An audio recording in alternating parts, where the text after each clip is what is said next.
and Joan are at Mr. Grant's hardware store. The flashlight on Joan's bike is not working. Joan will ask Mr. Grant to check it for her. Mr. Grant knows that Joan bought new batteries just the other day, so perhaps the bulb needs to be replaced.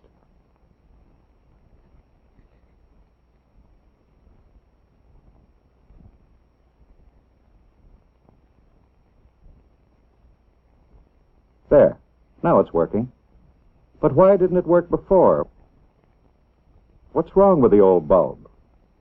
Let's look at it very closely. The little wire right here is broken. And that's why the flashlight didn't work. That's interesting. How does a little piece of wire make the bulb light? Could Mr. Grant explain that? Yes, he can. He has some simple equipment that he put together last year to explain electricity to his own son. Now he'll show it to Frank and Joan. First, he tells them about the kind of battery he's using. This battery, just like the flashlight batteries, is safe to handle because it produces only a small amount of electricity. But the electricity that we use in our homes is not safe for us to handle for experiments. Mr. Grant has the battery and wire so arranged that electricity can flow in a complete pathway from one battery post through the wires back to the other battery post. But is the pathway complete? Not quite. Now Mr. Grant will use another little piece of wire that will complete the path. There, the wire is connected. Is the pathway complete? How can we tell? Mr. Grant asks Frank to shield the light. Now in the shadow, we can see that the little wire is glowing red. This shows that electricity is flowing through the wire.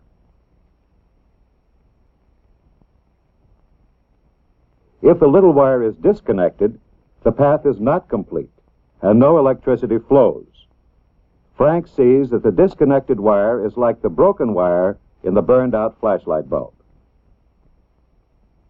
But when Mr. Grant connects the wire again, the electricity starts to flow once more, and we can see red light as the little wire glows.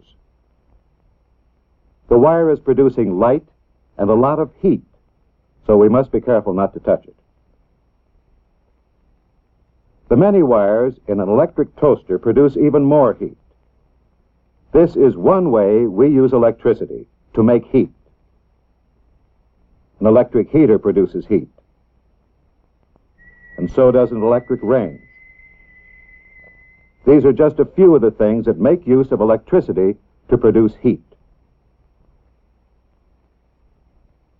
But how does electricity make light? Mr. Grant is going to show them using another battery and other wires. He has passed two wires from the battery through a rubber stopper. Now he connects the wires together with another kind of wire that is very thin.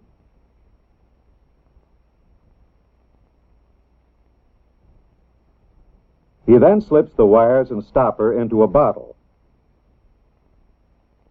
It's a homemade light bulb. As soon as the battery is connected to make a complete path for the electricity, the wire begins to glow. But the glowing wire burns out quickly in the homemade light bulb. That was interesting. Can we see the wire produce light again? We'll use another piece of thin wire. Once again, the wire glows, but quickly burns out. In the flashlight bulb, the glowing wire burns a long time, just as it does in an ordinary lamp. That's because the air has been removed from within the glass bulb. Special thin wire is used which does not melt, but continues to glow with a bright light.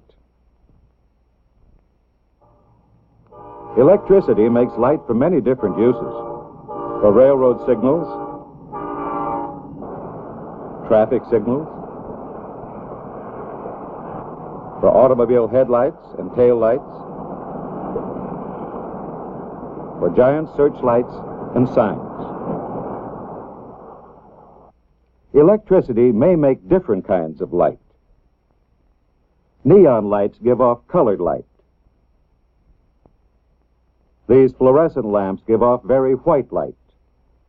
In fluorescent and neon lamps, there is no wire that glows. Instead of flowing through a wire, electricity flows through gas in the... Mr. Grant tells Frank and Joan that so far they've seen that electricity can make light and that it can make heat. Now Mr. Grant is going to try something else. He's wound some wire around a nail. In place of the wire that produced heat, he's connecting the wire wrapped around the nail. Now, once again, the electrical pathway is completed. The electricity flows from the battery through the wire wrapped around the nail and then back to the battery again. What does this do? The electricity makes a magnet. It's an electromagnet. It can pull things, attract things made of iron and steel. These magnets are called bar magnets. They too can pull things, attract these steel paper clips. The magnets are marked to show the North Pole and the South Pole. We know North and South poles attract, pull towards each other, but the two North Poles or two South Poles repel, push away from one another. Let's try it with three magnets. By using the pushes and pulls of magnets, we can make the magnet in the middle spin. Joan and Frank think that the spinning magnet swings around something like a little motor. Mr. Grant says he'll show them a little motor that is made of magnets.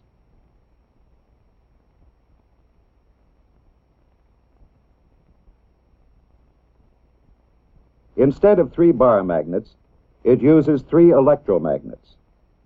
Each is made of a nail wrapped with wire. The center electromagnet is free to turn, just like the center bar magnet could turn. As soon as Frank completes the pathway, the motor begins to turn. Here electricity is producing motion, this turning motion, using the pulls and pushes of magnetism. The little motor can do little jobs. It can turn a paper fan.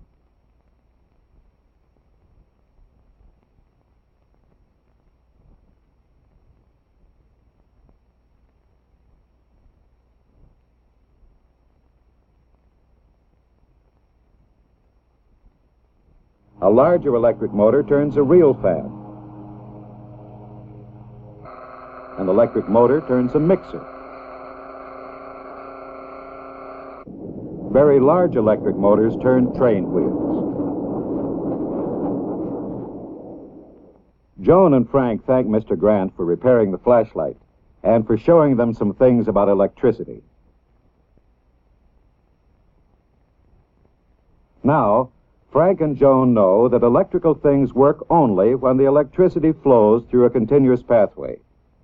Electricity flows through these thick wires and produces heat. Electricity flows through this thin wire and produces light. Electricity can make electromagnets that produce motion. So Mr. Grant has been very helpful.